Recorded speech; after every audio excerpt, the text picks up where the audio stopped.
What's up, everybody? This is Jeremiah, and today we're gonna react to the video. The Invincible Writers have got to hate Mark Grayson by again what we know now. I haven't read any of the comics of Invincible, but I've seen some clips of it. It's good, but he has some little stuff in it. And I'm not gonna hold you. I bet you the writers are just Spider-Man writers in disguise. That's all I'm saying. I bet you the Invincible writers are just they as much as they hate Invincible, as much as they hate Mark Grayson, I bet you the same people that just have hate for Spider-Man. Like, for real, Spider-Man. Like, in a comic, Spider-Man is just they just love to hate him. And I see the same. We kind of see the same thing with Invincible, especially with the animated version as well. Because he's going through it. He really is going through it, bro. I bet you they're just the Invincible writers are just Spider-Man writers in disguise. That's really my opinion. Which is kind of true. Who knows? But without further ado, let's react to the video. Well, don't mind that. The Invincible writers have got to hate my boy Mark Grayson. We already know that Marcus Grayson lives a god-awful life, and the only reason he's called invincible is not due to his physical body being invincible, but the fact that he can have this happen to him. Season 1.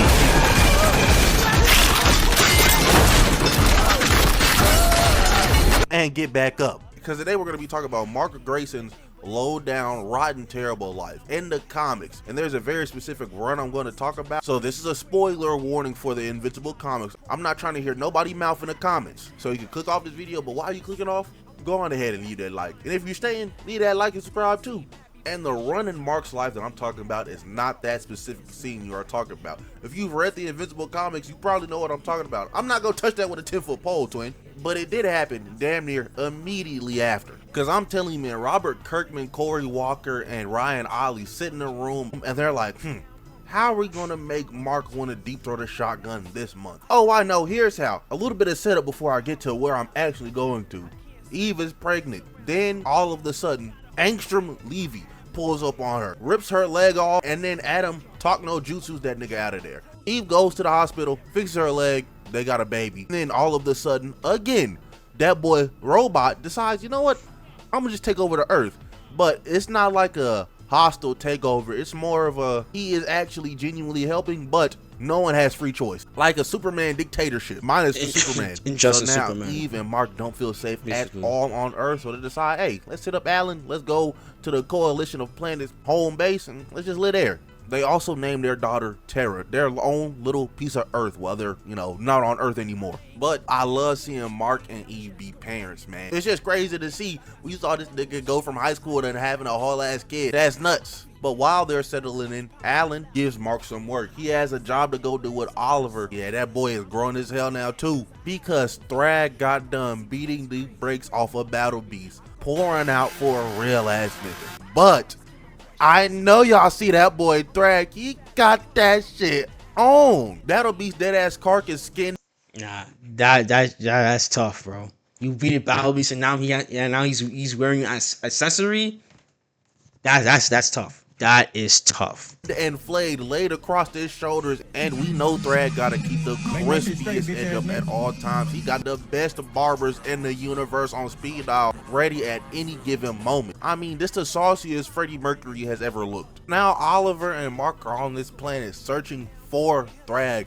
Mark goes into this cave, and chat, there was nothing Mark could have done about this, because once he got into that cave, there was interference on the little earpiece he had, and he tried to fly back up, but nah, it felt like something was pulling his ass right back down. And once he fell down, he saw this blue little wisp, and guess what this thing did to Mark? It transported his ass back to issue 1 of Invincible. The nigga just had his daughter born, and now he's back like 5 years in the past. And this the type of shit I be talking about, bro. Cause what do you mean I'm at the very first issue of Invincible again, twin? No powers, and he just knows of every single event that's gonna happen. Yo, I'm speechless. You had a kid, your life looking great, and all of a sudden, you're right back to square one in the beginning, bruh. So he goes to school, talks to Eve, has her take his ass to the team base as he tries to convince them boys, hey, I'm from the future. The only nigga there that agrees is Robot. So after convincing the team that he is from the future, he gets his powers for the first time again, flies out into the sky, and kindly asks if he can get the fuck out of here. No response from that Blue Wisp. So over the next couple of days, he's becoming invincible again and helping out the team with all of his prior knowledge from the future so they don't have as many casualties from before, saving everything he possibly can until we get one panel of this nigga in his room just breaking down. And I understand it, he just wants to go see his daughter. But the team pulls up on the Flaxons again. They not trying to have as many casualties as that first go around, but this time Omni-Man pulls up, and whole time Mark has been invincible throughout this timeline. He ain't told Nolan he got his powers yet. So that slowed everything down. We still got the Guardians of the Globe alive, and Nolan not moving like the Terminator, trying to get everybody up out of there. They go back home, tension's high, so Debbie's like, I ain't gonna lie, twin, I'm not finna deal with this. Y'all take this superhero mumbo jumbo out of here. And I'm crying, man, why did they have to suit up just to go back outside and fly in the air? Y'all didn't need y'all costumes for this talk, I promise you. Mark starts asking Omni-Man if he loves him, and Omni-Man's like, man, what? Of course I love you. Mark's like, all right, Dad, so don't try to take over the planet. Little dude balled his fist like Arthur. You need to chillax, gang. And look at the facial switch up on that nigga Omni-Man. Soft, gentle, parenting ass dad face. Yeah. And then Mark asked him that question. He was ready to crash on any and everything. Mark tells Nolan verbatim, first, now that you know I have powers and that our people can create offspring that have our powers with the people of this planet, you start making plans to take over. So Omni-Man cracked his son upside the face one good time. Like, you catch niggas in a lie and they start wanting to box you. Like, I know what you are, buddy. Then Mark starts telling more of the future. He tells Omni-Man about his whole entire plan that he's about to make. And then that nigga calls it a hypothetical. Like, buddy, I know what you're planning. I've played these games before. So he backhands Mark away, and they start tussling, but Mark's like, wait a minute. As they start careening down towards a city, and Mark's like, wait a minute. I gotta take this fight somewhere else so this doesn't happen again. Mark that's true. strategically leads Omni-Man towards the Guardians of the Globe base, where Omni-Man caught Mark and he said the quiet part out loud. Every single member of the Guardians heard that and was like, nigga, you was trying to backdoor us this whole time, twin? And the Guardians get on that ass, and this part is frying me, man. He went after the Immortal first and bodied little bro. I mean, punched off. Of course. Of course. 5 times in the animated series, man. 5 times in the animated version. Of course he's gonna do it in the comics. Come on. It's mid-mortal, man. Hold right through that boy's stomach. This nigga will always be a bum in any timeline, any universe, bro. Forever a fraud. But Mark is there just running support for the Guardians, just making sure Omni-Man don't kill any of them boys, getting his ass beat, trying to talk down his pops. Until the Green Ghost phases through Omni-Man, probably messing up his nervous system, so War Woman hits him upside the head with that mace and knocked his little stupid ass out. Cecil pulled up with the Reaniman, locked and betrayed that boy Omni-Man in the hyperbolic time chamber for 1,000 years, until Omni-Man realized, damn, I was tweaking. My fault, y'all. Mark goes back to helping out team. He starts beating up more bad guys until one day he saves Eve. Rexplode pulls up like, calm down, Invincible. That's my girl. And that nigga goes back home and cries. And I can't even be mad at it, bro. I would too. That shit sucks. But now the Blue Wisp pulls back up to Mark like, hey, what's up, big head? I wouldn't be a nice person if I didn't give you the option to want to go back to your original timeline. But we picked you up for this specific reason. We've seen all the good that you can do. So we'll give you the option to go back, but we don't think you will. Mark chooses to go back, and that Wisp was like, nigga, what? You gonna stay here, man? Forget that little ass kid. Mark's like, look, I don't even doubt that me and Eve will get together again and maybe even potentially have another kid, but it won't be my daughter. Also, in this timeline, Oliver's just never going to be a thing.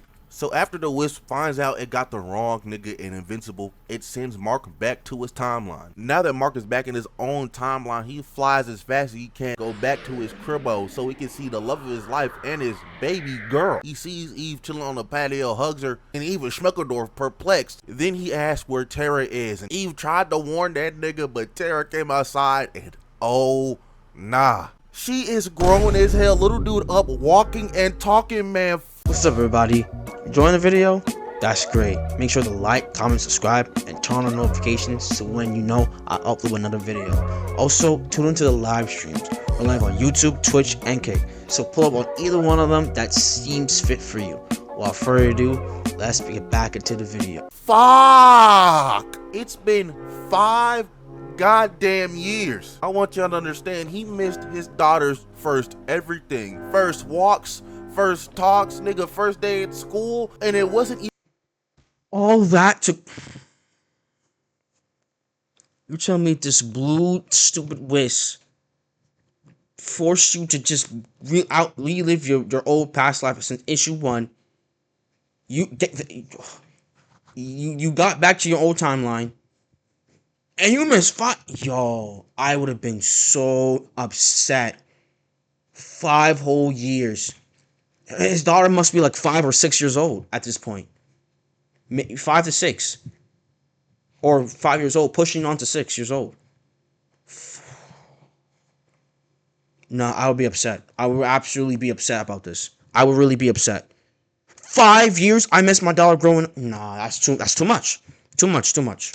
even his fault. There is no one to blame but that blue wisp. Like, yes, a genuine accident on his part turned into 5 years of his life wasted with his daughter. That's why Marcus Grayson is a better man than me, because I would have turned around, saw my daughter 5 years old now, I would have been like, deuces, I'm gonna go see what Rexplode is doing. I'll see y'all boys later. So now Mark, Eve, and Tara are trying to be a family for really the first time, because Mark got snatched away for 5 years when that nigga Tara was like 2 months old. And Eve got to get used to being back with Mark, because in that 5-year absence, there was somebody else. And now look, I don't need none of you niggas in the comments chatting Eve about this. I know how some of you erased dudes be acting, because let's not act like 5 years is not a long time. That is the longest Mark has ever been gone. Multiplied by like 100, he's been gone for like a couple weeks, maybe even a month at a time. This nigga was gone for 5 years. Alan over here asking Mark if he wants to do some more jobs because they still ain't found Thrag. I'm not gonna hold you, bro. If I was Mark, I would have slapped the piss out of that orange ass dude. What do you mean do I want to do more jobs? I was gone for 5 years of my life. I'm not working ever again. But shortly after that, Alan got backdoored, blown to smithereens, and Oliver was an informant for Thrag. Because while Mark, Tara, and Eve is chilling on their own little home out in the countryside by they dolo, and Thrag's little ass jits pull up on Eve and Mark. Them boys saw a real household with a mama, dad, and a child and got mad as hell. Wanted to tear that whole thing up. Mark takes Tara and dips, and Mark is in a crazy predicament. He can't fly too fast or else Tara can't breathe, but he can't fly slow or else that dude gonna catch up on him. And hold on a second, bro. I know this is Thrag's son because he got the crispy hairline genetics from him. Little purple baby Thrag with a fade done made Mark drop Tara, and she almost plummeted to her demise, but her powers kicked in just in the nick of time, just so Freddie Mercury himself can pull up and grab Tara by the leg. We all think it's over for this little ass girl. But then Big Oliver pulls up. Nigga was a double informant the whole time. He told his niece to run, but Tara had other plans. She got a kick off on Thrag's shoulder, actually make that nigga nudge a little bit, but done completely destroyed her whole entire leg. But Thrag booms that Baba Booey right in the gut. And what's up with Viltrumites and doing this move in particular? This the second time we've seen somebody do this all video. But pour one out for a real ass Baba Booey Oliver though.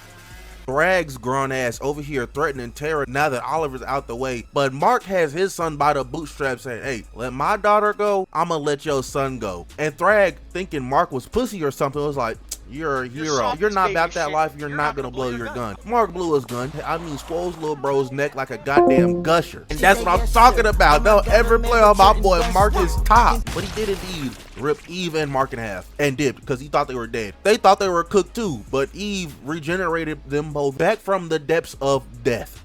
And this was just a glimpse into the comics of Mark's terrible, horrible, no good, very bad life. But that's really the end of the talks for today. I want to do more comic book videos for y'all, man. I got some absolute Batman on the way. I'm going to do a video on the other half of the Transformers Skybound comics as soon as the latest issue comes out. Y'all can just give me some comic recs and I'll read those and do videos over them. Moral of the story is to never give up, I guess, bro. But seeing Mark's life, I don't think you want to hear that from me. But with that being said, if you liked, like, comment, subscribe, do the good stuff. I'm gonna leave all my socials down in the comments below, and I'm out of here. Bye. Shouts to Uno for the video, man. Bro, that's crazy. It's like if this was like Spider-Man, but like space-wise, basically, man. Like that. 5 years. I'm sorry. I'm still tripping over the 5 years, man. I'm still tripping on the 5 years. 5 years. You messed with your daughter, bro. 5 whole years. 5. Off some blue over the Blue Wish thing sent you back to the first issue? For what reason, though? What was the purpose of that? Did Mark did anything good? Nah. I mean, did Mark did anything? Did Mark did anything wrong? No, he didn't. So what was the purpose of him going back to issue 1 for like a couple of weeks, and then next thing you know it, 5 years passed on his original timeline. Man, y'all writers, these writers, bro, are like Spider-Man writers, bro. They just hate the character for some apparent reason. I don't know why. They just hate the character. But shout out to Cool Uno again for the video, man. The original video will be linked in the description down below. Follow me on all the socials. With all being said, this is Jeremiah. God bless you. Jesus loves you. Repent and be saved. I'm out. Peace.